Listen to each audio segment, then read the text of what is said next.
All right. Yep, I see all of you are kind of lurking around and just you're waiting for me to get on the voice channel. That is funny. All right, so here's the screen right here.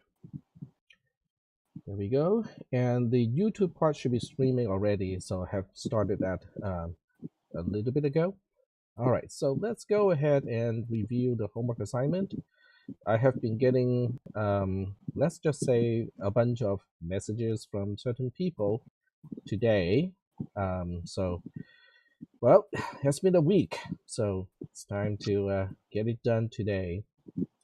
All right, so is there anyone who want me to kind of go over the negative exponent homework assignment, or are you guys all done with it already and there's no need to talk about it? So it's up to you.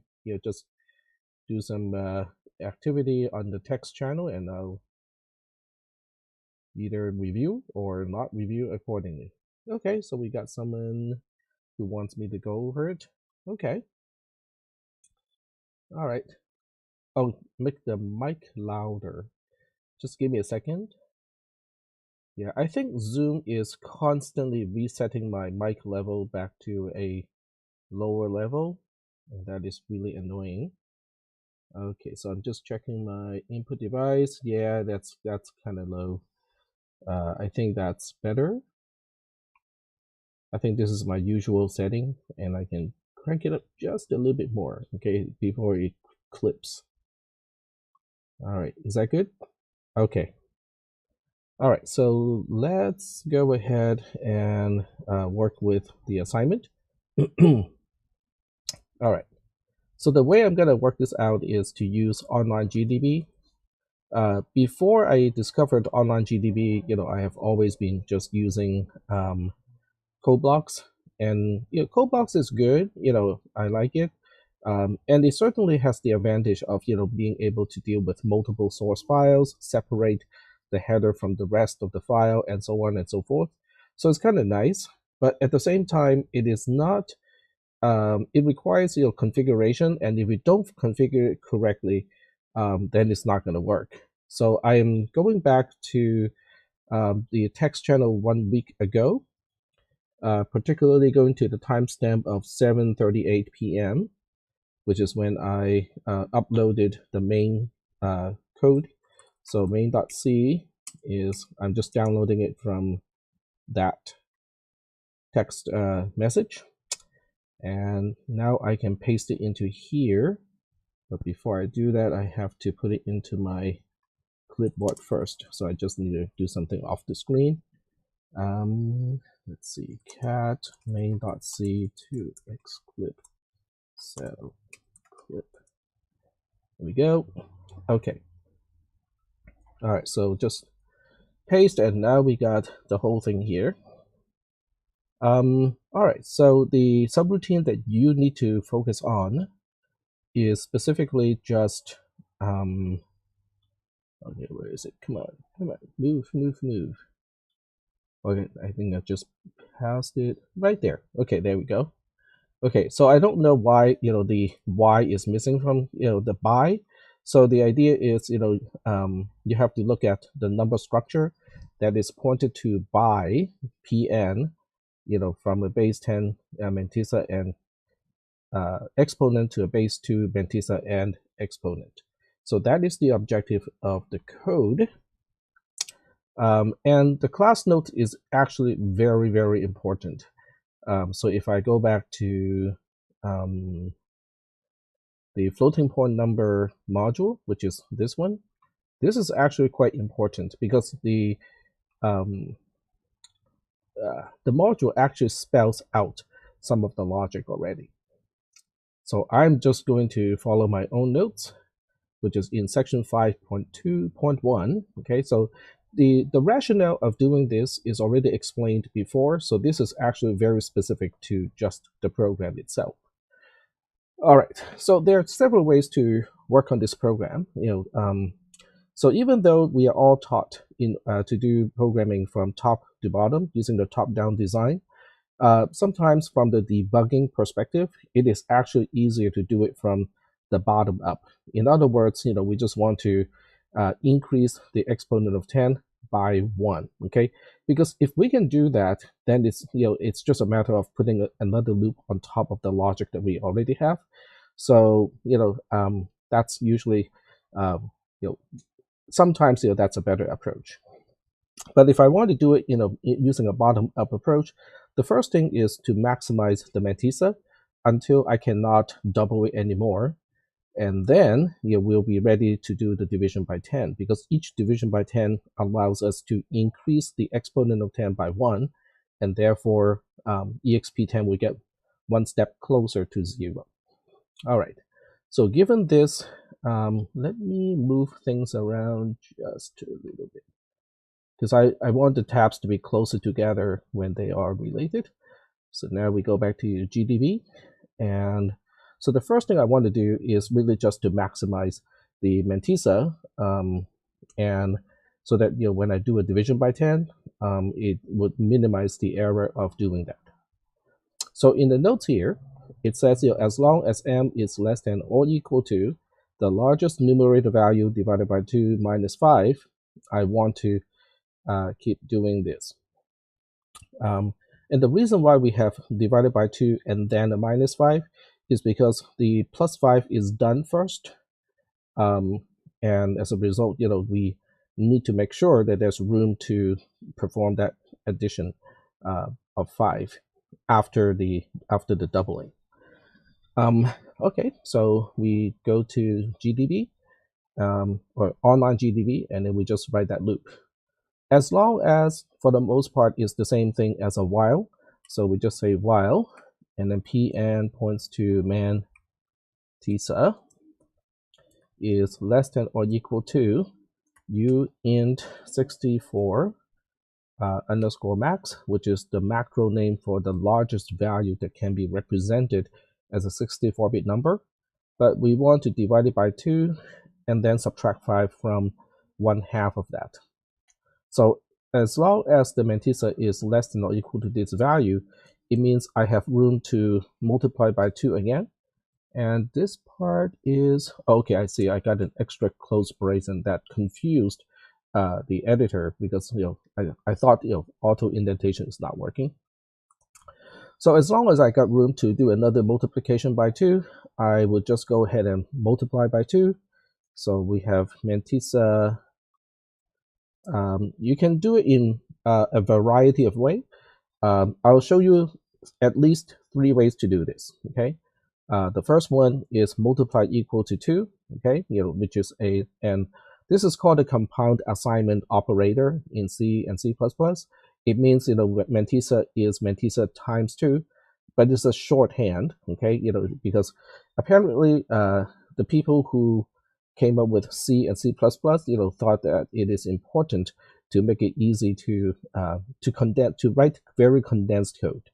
The other way to do this is a left shift by 1 bit. Okay, that's a left shift by 1.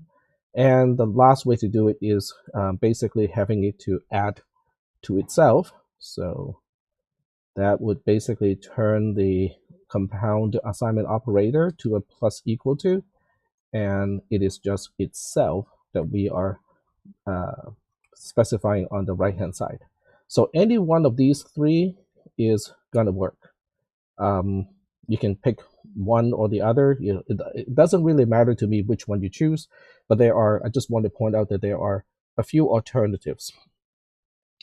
Now, obviously, if 2 homework submission, every time there's a choice, and those 2 submissions reflect the same choices, that would certainly raise a flag in my mind, because there are actually many different ways to do the same thing here.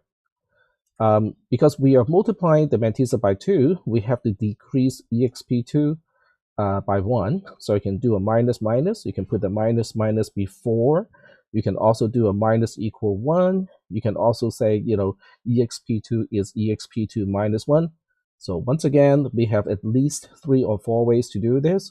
And once again, if people, if 2 submissions choose exactly the same way, every single time there are choices to do the same, different choices to do the same thing, I would get suspicious. Okay, so this is it. Okay, well, okay, I take it back. This is not it yet, but I'm going to test the program. Okay, just here. So what I would do is, now I have a choice.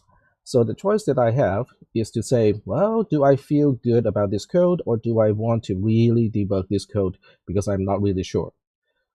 So the nice thing about these tools, okay, having an IDE, despite this is a fairly primitive IDE, is it's still pretty easy to do. Okay, so I would just be brave and put a breakpoint all the way over here, which means if I do have an infinite loop here, I'm gonna have to stop the program, put a breakpoint, and then just so that I can catch why the program is not working.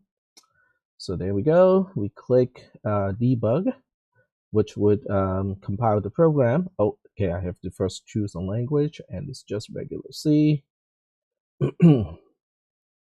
All right, so now that we have the program up and running, I have to run it with -n, and now I have to choose a particular string to specify, which is a base 10 scientific notation.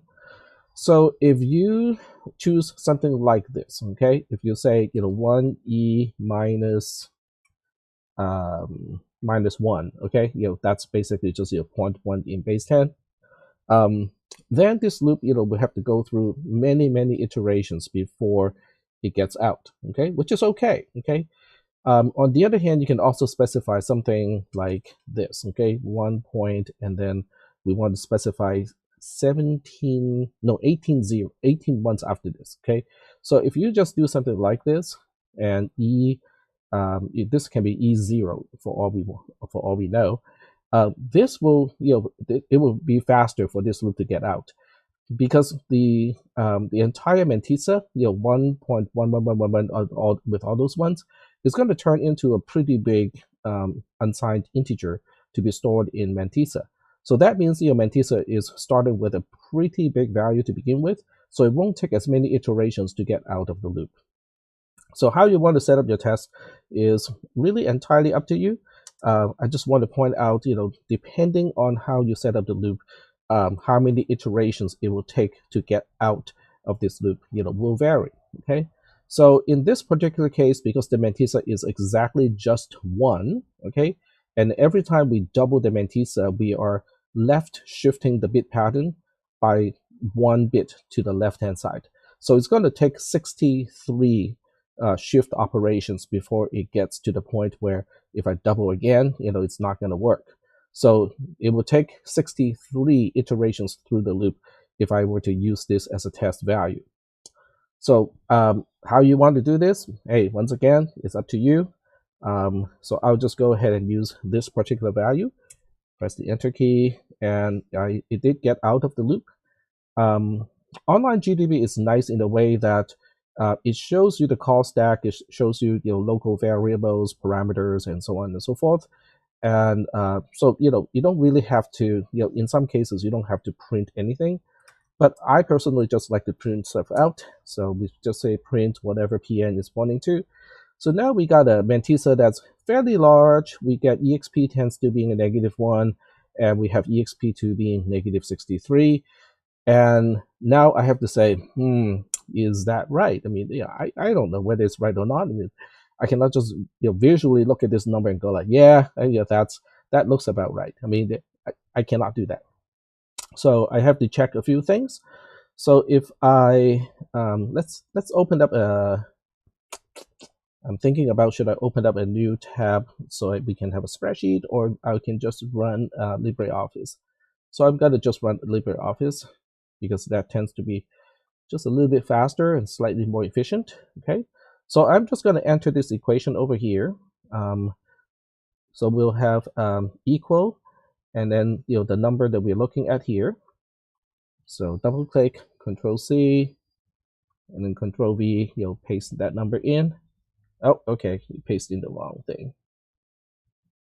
All right, let's see. Let me try one more time. copy and paste. There we go. So we want to multiply this by 10 to the power of exp10, which is -1, and then multiply that by 2 to the power of exp2, which is -63, and it is exactly 0.1, which is what the input string is indicating. So that means I have just verified that this operation, even though it is messing around with the mantissa big time, it is not changing the value being represented, which is good. I also want to know whether the mantissa is having bit 63 being a 1, because I want to use all 64 bits in the mantissa. So for that, there are a few ways to do it. If you know how to do,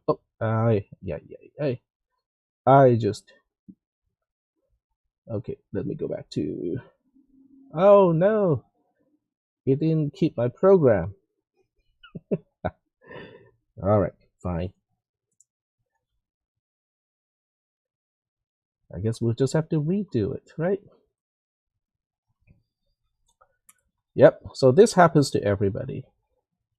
And seems to happen more with me because I am clumsy with typing sometimes. All right, so we'll say while pn mantissa is less than or equal to u int 64 underscore max divided by 2 minus 5. And this time I'm gonna go for the simplest way, the easiest way to express the logic. So we got pn mantissa multiply equals to 2, and then we have pn exp2 minus minus. There we go. All right, so we'll go ahead and just run this whole thing again. All right, so, well, because this just happened, so I definitely do not want this to happen again. So if you don't want this to happen again, I signed in already, which is good. You can basically just save the file. Okay, you can save the file to quote unquote your folder. So you can give it a name. I would say this is 2020 fall. Okay, press the enter key. So now it is saved. Next time when I do something stupid on the keyboard, I can just go back to online GDB and retrieve that file. All right, so getting back to the debugging process, right? Okay, so we go to debug. And then we run the program with the dash and 1e -1, and wait until it hits the breakpoint. So now we want to look at pn. Now there are several ways to see whether the most significant bit, or bit 63, is on or not. Okay, so I'll show you all these different ways. One is print/t, and there we go. So print/t pn points to mantissa, and then press the enter key. So now you can do counting, right?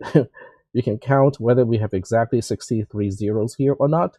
That's one way to do it. Okay, not really exactly recommended, because I probably would count it incorrectly. So the other way is to print it as a hexadecimal number. Now remember, every hexadecimal digit is representing 4 bits. Okay, so we'll have mantissa just like that, and it's a whole lot easier to count base 16 digits because they're only up to 16 when you have a 64-bit number. So this is telling us that so if you count, there are indeed 16 digits here. So the 8 is corresponding to the most significant 4 bits. So those would be bit 60, 61, 62, and 63. And 8 is 1, 0, 0, 0 in binary. So that tells me that bit 63 indeed is a 1. So there are many, many different ways to kind of check that. Okay. All right. So I just got one portion of the program done, which is maximizing the mantissa before the division by 10. So now I can go back to the program, and I need to click the stop button first. There we go. And now we can continue with this program. So now I'm ready for division by 10. So I say pn points to mantissa, is Pn points to mantissa. Now, don't forget the +5 first before the division by 10, because the +5 is for rounding purposes. Without the +5, the resulting value is going to be slightly off, and also we're going to have biased error, which means the value will get smaller and smaller. What doesn't look efficient? Looking at Daniel's feedback here, and he's talking about Aiden's approach.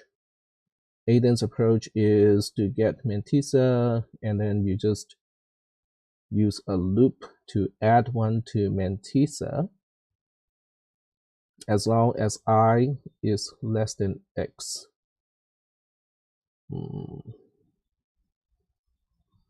That's not going to help us because we need to double the mantissa for each iteration. This is not doubling. So I don't know what that code is. It doubles it. Oh, a very strange and inefficient way to double the mantissa, I see.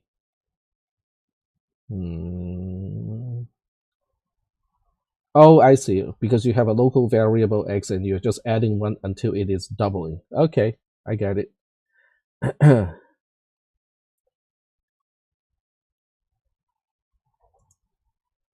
All right, so now we have a division by 10, but if I divide the mantissa by 10, I need to make up for that difference by adding 1 to exp10. So now I say exp10 is going to do a plus plus because we need to add 1 to exp10. So let's go ahead and run this code. Okay, so change the breakpoint from here to here.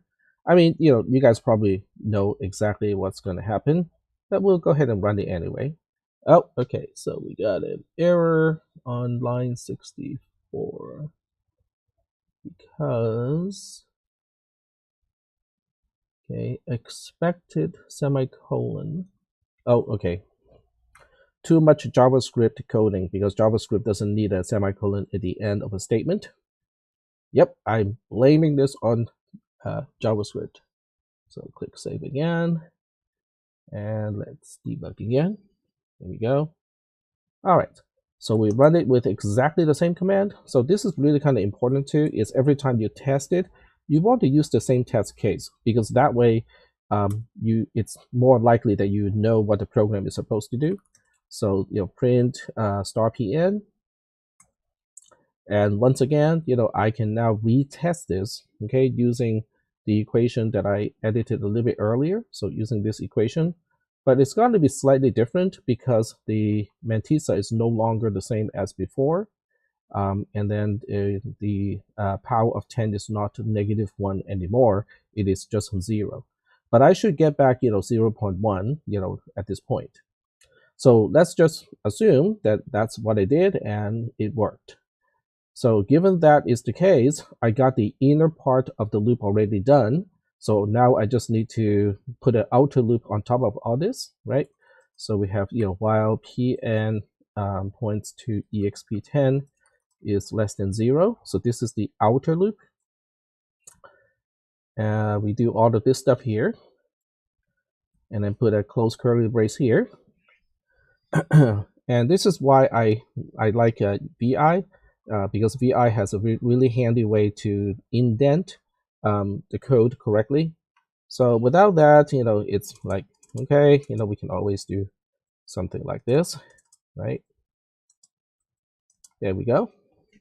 So now we move the breakpoint from here to here, okay, assuming that I'm kind of confident of my own code and this is not going to be an infinite loop. So once again, save the code and then debug it. And obviously I made, okay. And that's because I put in the close parenthesis myself, and I'm just not used to the editor putting in a close parent, close brace, close bracket for me. Yep, I'm whining and complaining. I want to save and then debug again. There we go. All right, so now we run it with the same command again. So run -n 1e -1, press the enter key, and now we get to the breakpoint. So we do the same thing, print *pn. So this time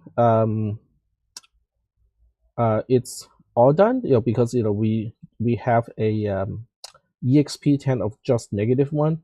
So so if I were to plug in these values into the spreadsheet, that should give me 0.1 also, which is, guess what? Boring. Yep. So we want to try something that is a little bit harder. Okay, so let's try 1 point, 1.1111 e minus 20. Okay, that seems a little bit more exciting. Okay, press the enter key, say yes, we are restarting the program, and now print *pn. So we got different values this time. That looks a lot more exciting. EXP2 is -126. So let's go check this out, right? Check it out in the spreadsheet.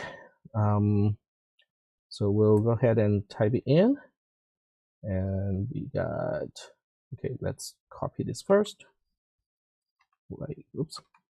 Right click, copy, and then in the spreadsheet I have the mantissa, which is paste, times 10 to the power of 0 times 2 to the power of -126. Press the enter key. Okay, we got it back. So this is nice, okay? But I'm not done yet, okay? Because at this point, the mantissa does not have the most significant bit set anymore, okay? Now, it did have the most significant bit set up to here. But then we decided to do a division, and guess what that division is going to do? It's going to zero out the most significant 3 or 4 bits, okay? Well, I mean, the rest of the bits will get changed too, okay? But the idea is when you divide a number by 10, it's going to be, the most significant 3 bits for sure will be zeros, and sometimes the most significant 4th bit will also be a 0. So that means if I were to look at the most significant bit of the mantissa, and once again, if you know hexadecimal numbers, the easiest way is to look at it in hexadecimal. So if I were to look at mantissa right now, in hexadecimal, and I do the counting of the digits, I would know that it's missing 1 digit entirely, okay? So I can show you what I mean by that. So we have 1, okay, that doesn't work. Okay, no, don't do that. Okay, I just want to find a quick way to do the counting for us. I suppose we can do 1, 2, 3, 4, 5, 6, 7, 8, 9, 10, 11, 12, 13, 14, 15. So there are only 15 digits in this particular hexadecimal digit number. Each digit is representing 4 bits, right? So 15 times 4 is only 60 bits. The most significant 4 bits are zeros. Oh, okay. Almost there, but not quite, okay? So now we have to stop the program and just go like, oh, that last division by 10 is making the most significant 3 or 4 bits, 0. So let's go ahead and do some more multiplication by 2 until everything is good. So that means you need another loop outside, and just say as long as the mantissa is less than or equal to uint 64 underscore max divided by 2. But this time there's no need to do the subtraction of 5 because there's no rounding anymore. So we are not adding before the division of 10. So there's no need for the checking of the subtraction of 5 as long as it is less than or equal to this particular value. We are going to double it. Okay, so so this is where I get kind of lazy. Copy and paste. There we go. So this last loop here is actually necessary to get all the points for this assignment, because otherwise it does not meet the requirement that we are using all 64 bits of the mantissa. All right, so I think that's it. Okay, this is how this is one way to do the homework assignment, and as I pointed out, there are many ways to express the logic. There are many ways to express the maximum. I have seen quite a few people using the trick of uint64 underscore t, and I use it to typecast -1. Okay, quite a few people use that trick. So there are alternatives. So I'm going to open up the floor and see if there are any questions regarding this solution.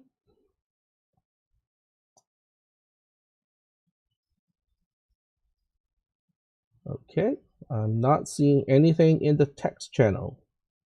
All right, so that means I'm going to assume we are good. Okay, so we still have the positive exponent homework due on Thursday. But now that this one is done, the other one is actually, I would say, fairly simple to do. But nonetheless, there's another assignment that you need to submit on Thursday. Okay, Tom is typing something. I'm gonna wait here. Oh, okay. Well, that's good to know in a way. And Aiden is typing something.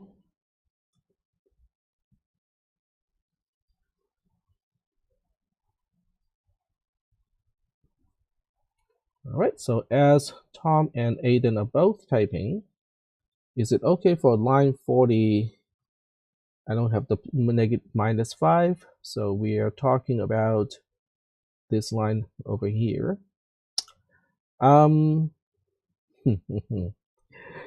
So it depends on how nasty I am, because if I choose to use a value in the mantissa that would trigger the overflow because we did not check the bound correctly, then your program will be broken for that test case. So I don't know yet, Aiden. I do not know yet what test cases I want to use with this. Tom is asking what was the difference of the mantissa before we added the last while loop.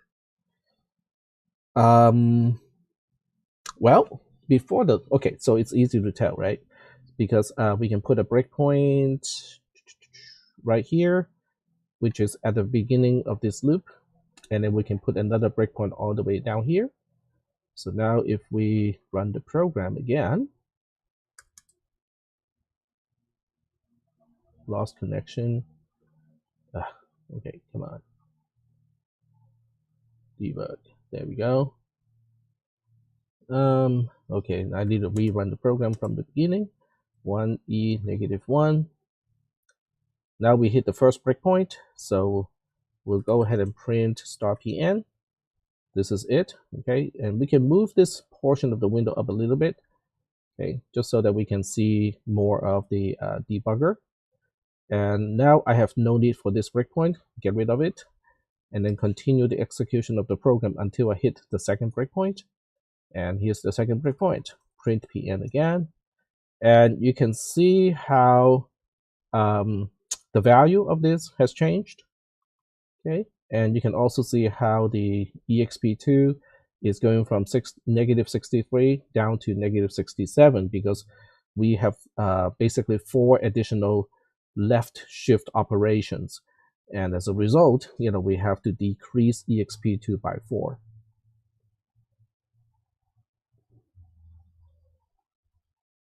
Oh yeah, breakpoints are super useful. I mean, the first thing, or not the first thing, but one of the few things that I think CISP310 should introduce is how to use a debugger. GDB is fine, VS Code is fine, but explain how to use a debugger. Okay, it's good. It's complaining again. Okay, and then Duck is saying, can I explain from line 48 to 52 again? That's just making sure that, okay, I think this example is just illustrating that, because by the time I exit by the time I exit the first loop, the last operation, unless it did not go through at least one iteration, but if it did, the last operation is to divide the mantissa by 10, which means the most significant 3 or 4 bits would not be ones anymore. And then this loop from line 48 to line 52 is basically just doubling the mantissa until I filled up all 64 bits again. Yes, I did. I did just explain it. There we go. Cool. Yeah, GDB is really kind of cool because GDB is scriptable, which means you can actually write scripts to run the script in GDB.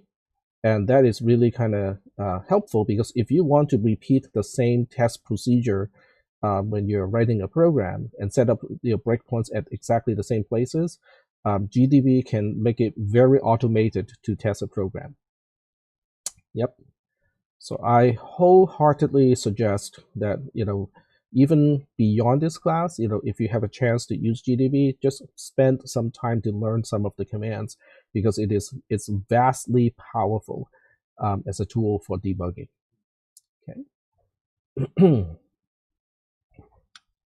How do you debug the GDB script? I guess it's GDB squared, the debugger of GDB.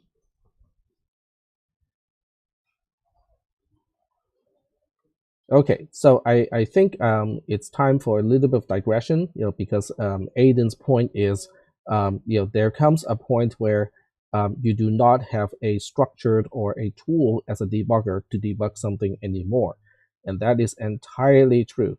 So I'm going to share some stories that are, I would say, in part related to this class, but for the most part, it is just basically telling you that do not always expect to have a debugger available. Okay, so I'm gonna show you. I don't know whether there are pictures of the products that I used to work on anymore, so I'm hoping that there's an archive and somebody kept pictures of these products from way back, when I was first hired. There we go. Okay, so this is interesting. It's on eBay. This is very, very interesting. I used to work for this company. It's called Z World, which is in Davis, when I was a graduate student at UC Davis. So I was employee 12, when I joined the company in 1990. So yes, that's a long time ago, probably before some of you were born. And we'll take a closer look at the circuit board here. It is very, very archaic. This is like really, really ancient, bruising edge technology, even in 1990. Okay, so here's the processor. It's a Zilog Z180 processor. Okay, this is the processor right there. This is the ROM, which is where the program is stored. This is RAM, which is where variables and the stack is stored. And then we have some support chips, blah blah blah. Okay. So this thing does not have a built-in debugger, okay? And part of my job is to write the code that goes into the EEPROM, okay? EEPROMs, by the way, stands for Erasable, Programmable, Read-Only Memory. Okay, let me say that one more time. It's Erasable, Programmable, Read-Only Memory. And you can probably tell that just the name itself, seems a little bit of a oxymoron, right? If it is read-only, how can it be erasable and programmable?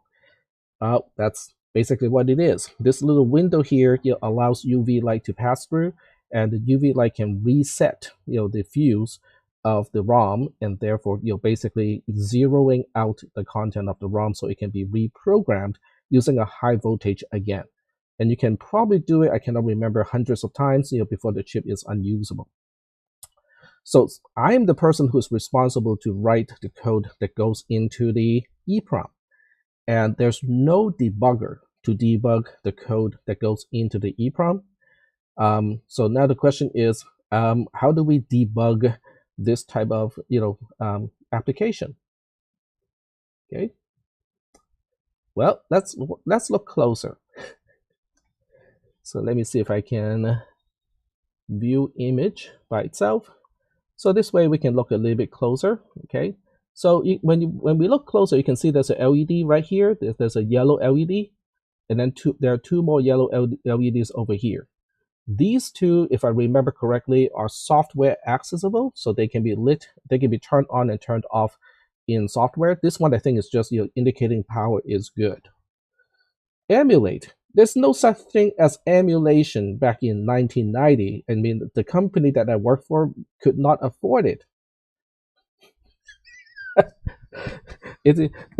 This is back in the days of I think they were using 386 or maybe 486 computer processors at the time. Yes, yes.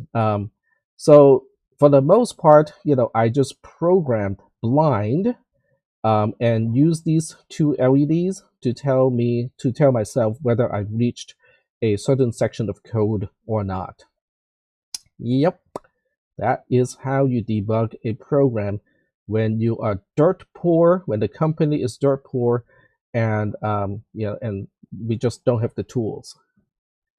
Oh, it is very fun to do it, Tom. It is very fun to do it because every single time you change your code, you're gonna burn a new EEPROM. You're gonna burn the program into a new EEPROM, and you plug it in, you power up the thing, and you look at the LED. It's like, darn it, it stays off. Then that EEPROM is no good anymore. So you have to use a small screwdriver, pry that EEPROM out of the socket, and then use another EEPROM, change the code, program that new code into another EEPROM, plug it back in, power up again. Okay, so you can see the debug cycle is not exactly instantaneous, right? It's not like when you guys do it, where okay. So let's do a quick comparison with online GDB. Even without GDB itself, even without the debugger, let's just say the program just prints something out, okay? But it doesn't take much time to click run and then look at the output again. This involves, actually a physical process to pry the EEPROM out of the socket, and when you have used up, all the EEPROMs, then you have to collect all the EEPROMs, put it onto a little tray, and then put it inside a UV eraser, and then you just wait 20 minutes for the whole thing, for the entire batch to be erased. Then you resume the work and keep going. And this job was really fun for me because a lot of times the hardware engineers, the people who actually come up with the circuit board, would just drop the circuit board, a brand new prototype circuit board, on my lap, not literally, and say, "Tech, make it work." And those were the exact words that sometimes they use. They just say, "Make it work." So I would try to make it work, and sometimes it doesn't work because some of the chips here are programmable chips. I'm just looking at which one is programmable. They're called PALs, PALs, okay, programmable array logic, and they would put in the wrong program, which basically makes the entire board would access the ROM and the RAM, incorrectly, and there's no way the software can run. So when I go back and say, no, I think there's something wrong with the hardware, those guys would just say, no, tech, it's the software that's not working. Don't blame it on us. Oh, I'll answer Duck's question in just a little bit. So that's when I learned to read circuit board schematics, and also that's how I started to learn about logic specification in some of these chips, because I need to show the hardware engineers that they made a mistake, and therefore I cannot get it to work. So, but to me, it's not frustrating at all. To me, it's actually kind of interesting to kind of investigate, why the board is not working, find out exactly why it's not working, and then just, kind of say, okay, this is why it's not working, and there's nothing I can do in software to fix this. This has to be fixed in hardware. Okay, so to answer Duck's question, it's in a way it is a personality thing, because my boss, My boss treated me very well. Okay, to be very fair, he treated me very well. I was relatively well paid, and I think I was making at the beginning I was making $12 an hour, and I think at one point I was making 20 something dollars an hour before I turned full time. So the pay was good. I think I took a I think I took a 30 something percent pay cut to change from that job to what I'm doing now. And that was back in 2002. I don't know exactly how how the money works out these days, but that's not the important part. The important part was my boss. Um, okay, this is his view. Okay, so do not interpret this as my view at all. But I think in his mind, he is the smartest person of the entire company. Okay, and guess what? Who I am? I'm the second smartest person in the company. I'm not saying that I am. Okay, I'm just saying that this is in his mind. Okay, so he likes to argue with me and win because that shows how smart he is. That's kind of the reason why eventually I I kind of had to leave the company because all my ideas just went to La La Land, and his ideas, which some of which are okay, some are, I think that's like not a very good idea, but yeah. So because I was not heard when I thought I had good reasons, for the recommendations, so I just decided I'm gonna quit. So that's kind of an interesting past of mine. This is my quote unquote past life. So anyway, so yes, so getting back to Aiden's point, okay, it's not always the case that you can find a good debugger, but when you do, use it because it really is important to learn all the different ways of debugging a program. And if you do have the tools, learn how to use the tools. If you do not have the tools, then you either invent your own tool or you basically change the way you write your program so that it is easier to debug a program. And now that we are on eBay, let me see how much they want for this board. This was sold for close to $400 a piece back in 1990. So that's a lot of money. I mean, 400 bucks back then, okay, translates to way more than 400 bucks today. And now it is 40 bucks. I would not even spend 40 bucks on something like this. People who spend 40 bucks on something like this is only because, they have a product already. They lost the source code already. The board is not working, so they just want another board that's exactly like this, so they can just move the ROM over to a new board and just squeeze another few years out of it, which is not exactly a good way to engineer products. Yep. Cool. All right. So that's a long digression, but I think the digression does make a point of, when you have debugging tools, you learn how to use these. Now, so you may ask, how do I learn how to use GDB? So when you see the GDB prompt, you can type help, and the help comes in categories too. So you can say, help me learn how to use breakpoints. Help me learn how to use obscure features, how to run a program, how to examine the stack, which comes in very handy when you write recursive subroutines, because the stack is, if you can visualize the stack, then you can visualize what happens when you have a recursive subroutine. So you can just say help. If you want to learn everything about print, just type help print, press the enter key, and this is the text of the of how to use print. I mean, obviously you can get all of this from a web browser if you were to just do a Google search, but the help is built into the debugger, so that makes it kind of a self-contained kind of feature.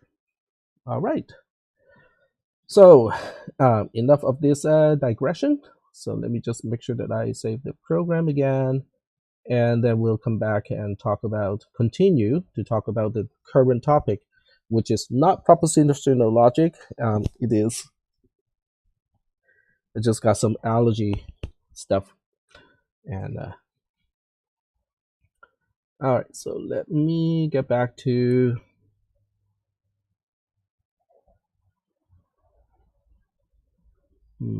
the right window, which is, I think, this one. Yep, there we go. All right, so I'm not seeing any new questions, so that means here we can now continue with our discussion of D flip-flops. All right, so we just talked about the SR latch the other day. Okay, so I think last time we left off, after we discussed, the SR latch, and I also mentioned that I want you guys to think about what happens when we turn both inputs from 0, 0 to 1, 1 at the same time. That was kind of where we left off. So yes, so we have oscillation. Okay, so the concept is we will start an oscillation because it takes time for the input to for a change of the input to be reflected at the output. So that is called the propagational delay, which we encountered that term when we talked about carry look ahead or the carry look ahead mechanism. So the idea is, it will cause oscillation because the input will cause both outputs. If I have 0, 0 as input, it will cause the output to be 1, 1s. But if I change the input to 1, 1 at the same time, that will cause the output of the NAND gates to become zeros. But that 0 is going back to the input, and therefore it will cause the output of the NAND gates to be 1s, but those 1s is feeding back to the input of the NAND gates, causing the output to be 0s again. So basically, they will alternate between 0s and 1 at a high frequency, and the frequency is determined by the propagational delay of the NAND 2 gate, and that depends on the size of the transistors, it depends on the voltage of the chip, blah blah blah. There's a whole bunch of factors that can determine that propagational delay, but it will oscillate. So that's the idea of oscillation. So that's an SR latch. Okay, so now we are moving on to a D flip-flop. Okay, there we go. I'm just looking at the time. We got about half an hour, so that's plenty of time. I don't think I have enough time to finish this entire module, but we'll see. All right. So a D flip-flop, let me just go ahead and construct this D flip-flop in Logisim. So it's Java. Okay, let me just cheat and look at the history. Okay, history, grep Java. And I want the ones that start Logisim. There we go. All right, so here's Logisim, and we're going to construct this circuit. We need 2 NAND gates. Okay, we'll start with the input pins. So we have 2 input pins. One is D, which stands for data, and the other one is EN, which stands for enable. We got 2 output pins, and one is Q and the other one is NQ. So once again, NQ is usually not used. So most of the time we are only interested in the output Q, but occasionally we also want to look at the negated output, which is NQ. There we go. And in between, we got 2 NAND 2 gates. So we go to gates, we go to NAND, okay, and we specify 2 inputs and make it narrow like that, and then duplicate because we need 2 of those. One is called N1, the other one is called N2. And then we have 1 SR latch, okay? So Logisim doesn't actually give us oh, right, zoom out a little bit. Oh, sorry, because I was reading the text at the same time. But it's not done yet because I need to make my own SR latch. So we'll add the circuit. Okay, this is SR latch, like so. So now we have to specify the SR latch, and I'm going to do this, as quickly as I can, because this is a component that we have already talked about, so it's not the main focus of today's lecture. So we have S, which stands for set. We have R, which stands for reset. And as the outputs, we have Q, and then we have NQ, which is basically just the negated output. But that's assuming that we don't get into an oscillation problem. And then we need 2 NAND gates. The NAND gate is in main already, so I'm just going to copy that over.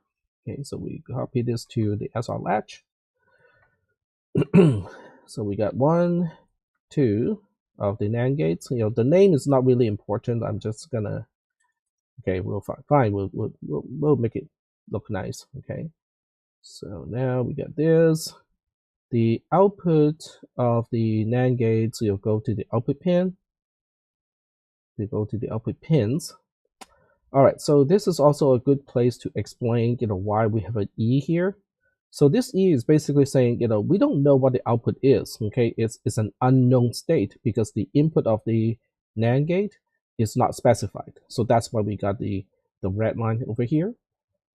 So now we got one input, and now we got the other input. So as soon as we specify a 0, the output has to be a 1. So that's why, we now know that these two are 1s now. And then we have, the cross wiring thing, right? Which makes the SR latch kind of fun because, this is basically how it is different from most of the other circuitry that we have encountered so far, is we have some kind of a feedback, mechanism. So this is a SR latch. And then we look at it from the appearance perspective, label the pins just a little bit. Okay, this is S, this is R, this is Q, and this is NQ. And then just tidy up the captions a little bit. The captions are really just for me to read, when I use this as a component. It's meaningless as far as LogicSim itself is concerned, but it is useful for the human who is using it as a component. Okay, so now I can go back to the main circuit and basically just use SR latch as a component. Okay. All right, so what else do we need? We need a NOT gate, a negation. Okay, so we'll go ahead and pick out an inverter. So that's also considered a gate. And here's a NOT gate. And the NOT gate itself has a name of N. Okay, so it's not important, but it's kind of nice to label everything as they are labeled in the text format. So the SR latch is also, SR, has a name of SR. So we go to the label here, and then we just say that it has a label of SR, which is really confusing because SR as a name of the chip is overlapping with the SR as names of the pins. Okay, so it's confusing a little bit. All right, so now we need to add the nodes. In other words, we have to figure out how the ports of these components interconnect with each other. The first node says D, which is an input pin, connects to the first input of N1, which also connects to the input of the NOT gate itself. All right, so to line things up a little bit, okay, I'm gonna move this guy up. Move this guy over here. If I remember, we won't need it for a while. And here's the NOT gate.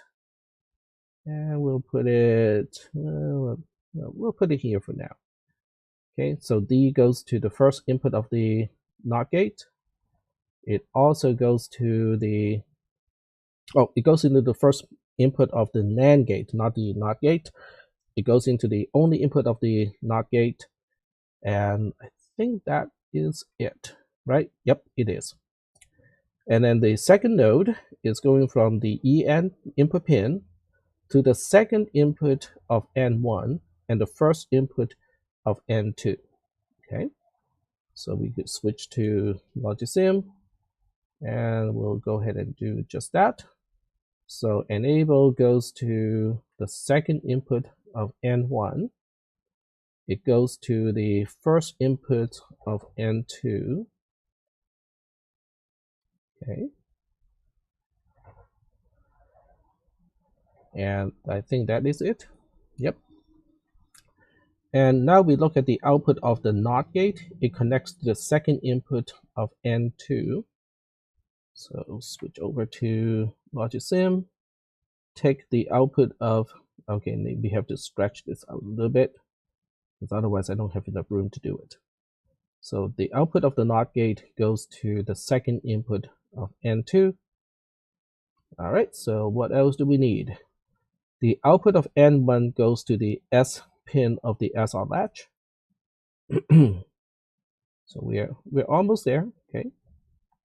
So the output of N1 goes to the S pin, and the output of N2 goes to the R input of the SR latch, okay, like so.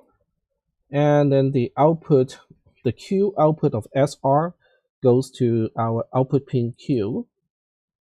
Okay, so I can line up these things so it actually looks sort of nice, but they cannot be exactly lined up because there's not. I need slightly more spacing there. Okay. And we can see that there's a red line here. Now, do not be alarmed. The reason why we have this red line and the output is E is because both inputs of the SR latch are 1s.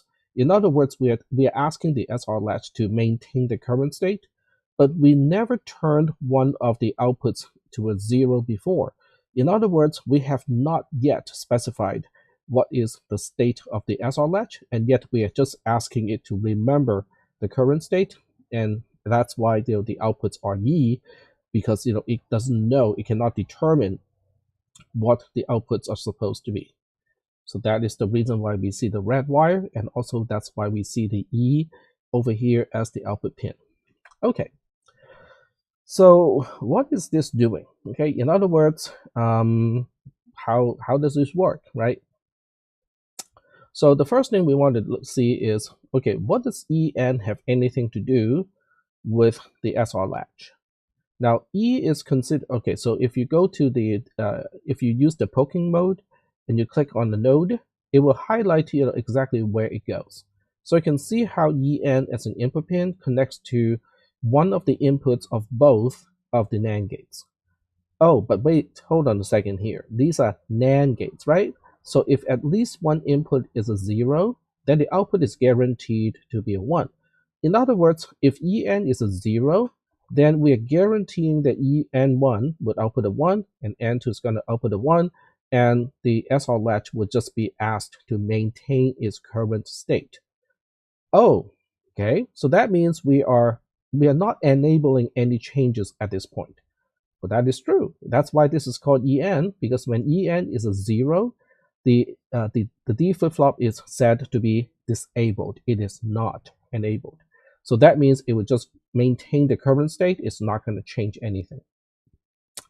On the other hand, if EN becomes a 1, then you can see, how the output, then Q is reflecting what D is. If D is 1, so is Q.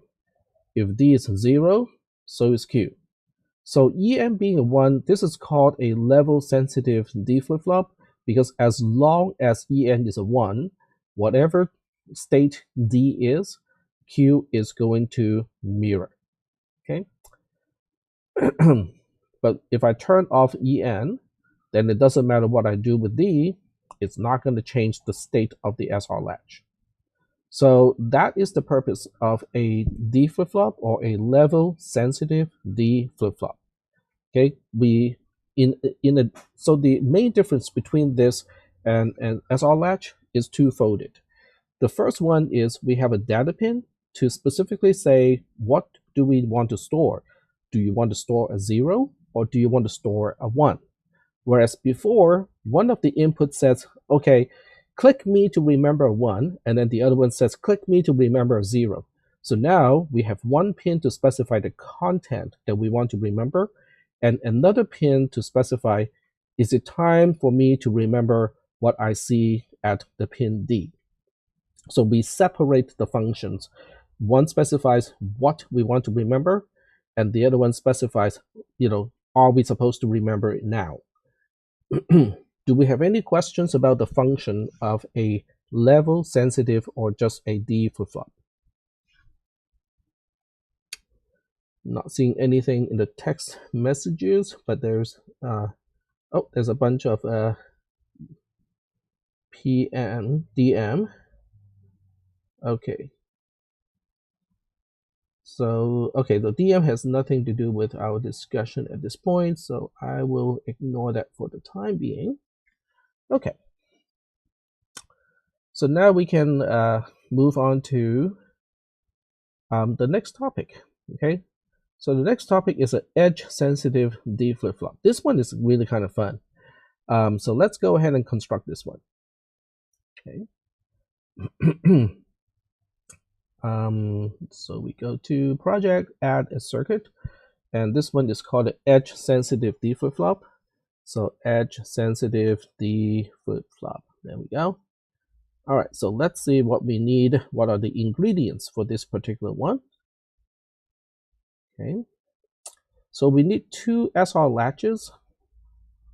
This is kind of like a recipe, right? Kind of like a recipe for cooking. We're just looking up what ingredients are needed at this point. So we need 2 SR latches. One is called, oh, that's a share label. We don't need the share label. We just need the label. One is S, and the other one is C. Okay. We need 2 NAND gates. One has 3 inputs, and the other one has 2 inputs. So we go to gates, and then we pull some NAND gates over here. Let's do the one that has 3 inputs first, and that one is N1. Okay. And then duplicate it. Oh, okay, I just clicked on the wrong key. There we go. So this is N2, but N2 only has 2 inputs. So we have to change that. There we go. And then we have one input pin called clock. Okay, and it's abbreviated as CLK. The other one is data, and I'm going to abbreviate it to D, okay, because that's what D stands for in the previous design, is data. Okay, so now we got output pins. Okay, there's only one output pin in this case, which is the non-negated output Q. You cannot see this because I moved it outside of your view. All right, so now we need to look at how things are connected. The data pin connects to the second input of N2. Okay, so I'm gonna rearrange things a little bit because I know these two are gonna be over here. This is N1, this is N2. And the data pin connects to the second input of N2. So that would be this one.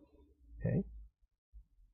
All right, so let's go for a more straightforward connection until we need to route the signals a little bit.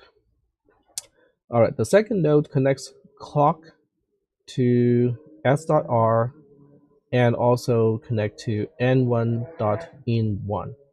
Okay, so that connects to the second input of N1, like so. But it also connects to S.R. So this is the SR latch S. And we want to connect it to, which one again? R. Okay, so not really sure, what shape this is going to take, but we'll get the connections first. All right, so looking at the third node, the output of N2 connects to the last input of N1, and it also connects to S.S, which is this pin over here. So this will start to look, things will start to look a little bit ugly now. So this goes, there are several ways to do it, depending on how much overlap you want or want to avoid. So it goes here, And it also goes here. Oh, right. I keep forgetting to do that. There you go. All right, so that takes care of this one. So now we have N1's output connecting to the first input of N2 and also C.R.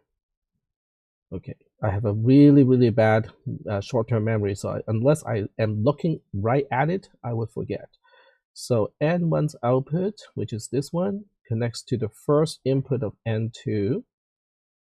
Okay. So I may be making the wiring unnecessarily convoluted, but as long as the logic is right, it's okay. And it also connects to C.R. So C.R, let me see, where should I put this? I suppose that may work, okay.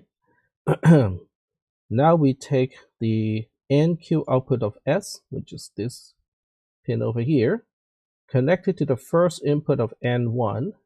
Ooh, this is gonna look ugly. This is gonna look ugly, but that's okay. I think we can follow these pins. And it also connects to S of C, which is here. So we take this, and let's see where I'm gonna tap it. This would be a good place to tap it. There we go. And the last one connects C.Q to Q. So C.Q, which is this pin here, goes to the overall output pin of Q. So this looks like this, okay? So once again, we have a red line here because we never really specified the content of SR latch C, and yet we're just asking it to maintain the current state, and that's why it doesn't like it, okay? Because we have never specified what content is supposed to remember at this point.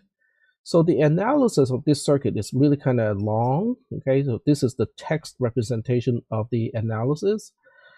But it's called edge sensitive for a reason, okay? Because in class, I think it's better to use the time in class to kind of graphically illustrate what I mean by it is edge sensitive. So when clock is stationary, and meaning it's not changing, I can flip the data pin all day long, and nothing happens to the output, the overall output of the D flip-flop, okay?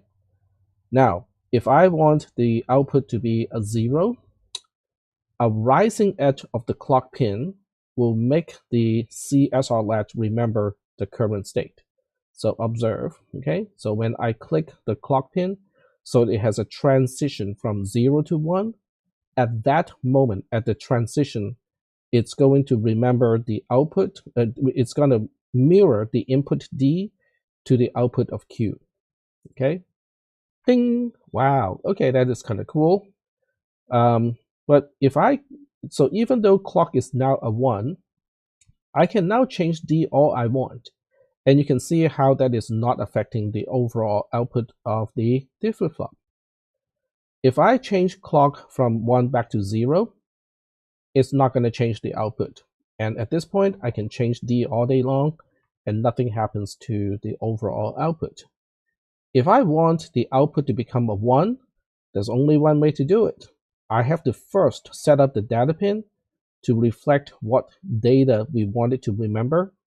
And at the transition of the clock pin going from 0 to 1, at that one moment, okay, the circuitry is going to mirror the content of the D pin to the output of the Q pin.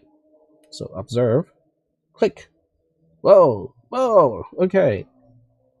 So this is a rather neat and cool circuit because it is edge sensitive, which basically means you have to set up the data pin first, make sure that it is what you want the circuitry to remember. And when you're ready for this circuitry to remember whatever the D pin is, then you want to cause a rising edge of the clock pin. And the transition of 0 to 1 at the clock pin, at that really short instance of time, is when the circuitry will sample the D pin and then use it to change the state of the SR latch C and reflect the input pin as the output pin Q. So this is so if you want to look at this, use an analogy to look at this. This is like a shutter release of a camera. In other words, if you see one of those really old cameras, you basically wind up the shutter release, winder thing, and you can point the camera any way you want, but nothing's going to be recorded on the film, right? Because the shutter is closed, okay? So when you finally click, okay, on the shutter release button, at the very moment of clicking it, okay, you're pressing the button. At the moment that the whole thing is triggered, the shutter will open and then close again. So the capturing of the image onto the film is only right at that moment. Now you can keep the shutter release button to be depressed, okay, but it's not going to do any recording any further, okay. We are not talking about electronic cameras where if you keep pressing the shutter release it will take more and more pictures. We're talking about the pure mechanical cameras back in the way past.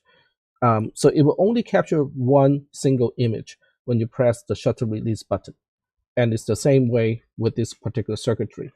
Clock is basically a trigger, okay. When the trigger is pulled, okay, it will cause the circuitry to capture the input of D, but only during that one single transition. Okay, the full analysis of the circuitry is illustrated here in sections 5.1 all the way to section 5.3.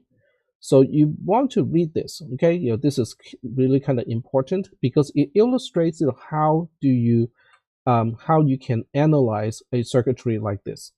Okay, is how basically how do you follow the change? How do you follow the propagation of changes until everything settles down? Okay, so the technique is actually quite important, and I understand this is very tedious. Okay, it is a very tedious process, but there's really no it's not like calculus. Okay, it's not like calculus where you have to understand something that is inherently abstract first. Okay, there's nothing really too abstract here, because after all, okay, we only have in the circuitry only got components that we have already talked about. We got NAND gates, we got SR latches, and so on and so forth. So it's not really abstract. It really is just a point. It's really just a matter of following the changes. Okay, if I change this pin, it will cause this gate to change its output. Then you follow that change to the input of another gate, and that might trigger the second gate to also change its output, and then you just follow the propagation of the changes. And that's basically what I try to capture in text over here. All right, so we got a question from Daniel, and the question is, what happens with the extra Q and NQ? The answer is they are not used. Okay, so when you look at this NQ from C, and when you look at this output of Q from S, they are just simply unused, which is perfectly okay. Having input pins not connected is a big no-no, but having output pins not being used is okay, because sometimes we just do not have a use of the negated output, in this case of SR latch C, and for SR latch S, we don't have a use of the output pin Q. All right. So let me check the time. Yeah, it's almost time. I'm not gonna start the next one because the next one takes even longer to explain. The next one is a clocked and gated D flip-flop.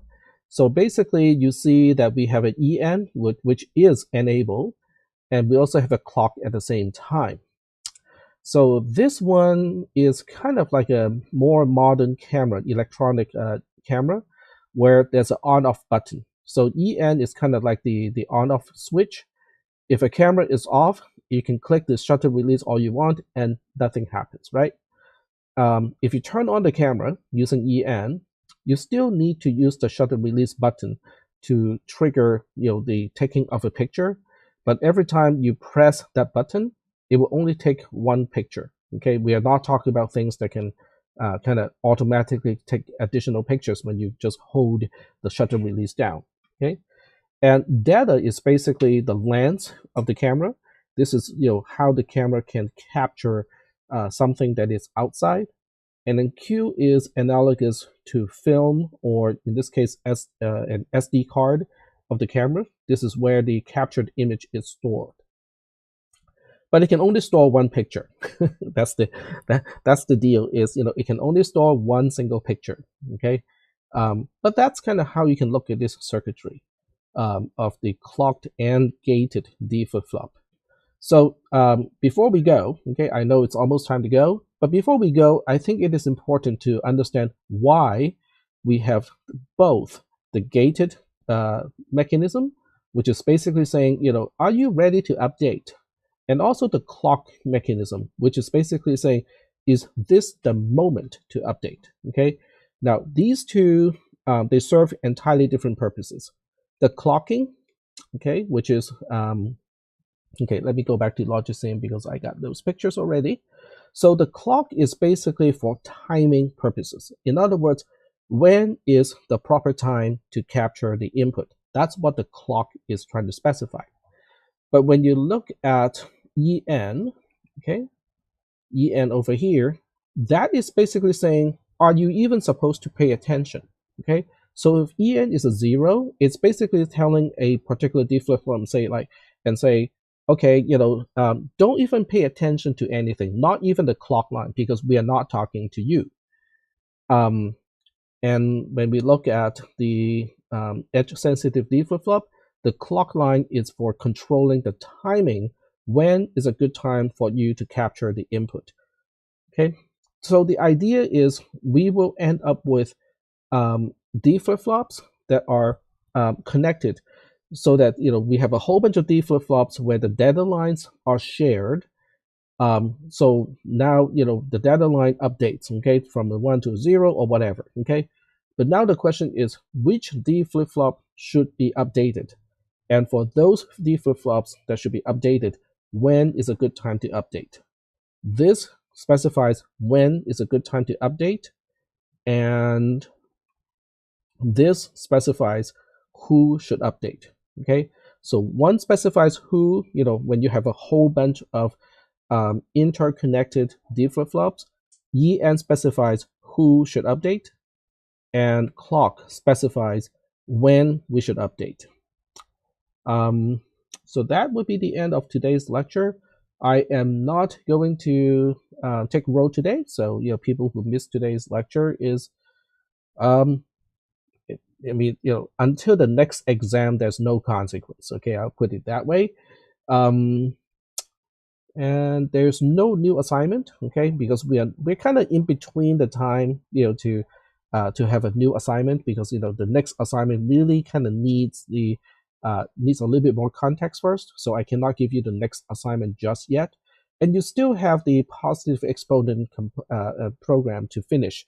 But given the solution of tonight's lecture, to the negative exponent program, I think the positive exponent is going to be a little bit easier. Okay, so you guys can borrow some elements of the program that I have already talked about tonight. It's not a problem. So that's it. Okay, so continue to work on your positive exponent lab. Read ahead of me, okay, because there's a little bit more stuff to go, until the end. And I'll see you guys on Thursday, unless you want to stay and kind of work on your lab and ask questions, which is highly recommended. So before I kind of sign off, let me just kind of make sure that you guys do not have anything you want me to talk about when I'm still online, with screen shared. So if you do have any questions right now, go ahead and type. So I got Anita typing.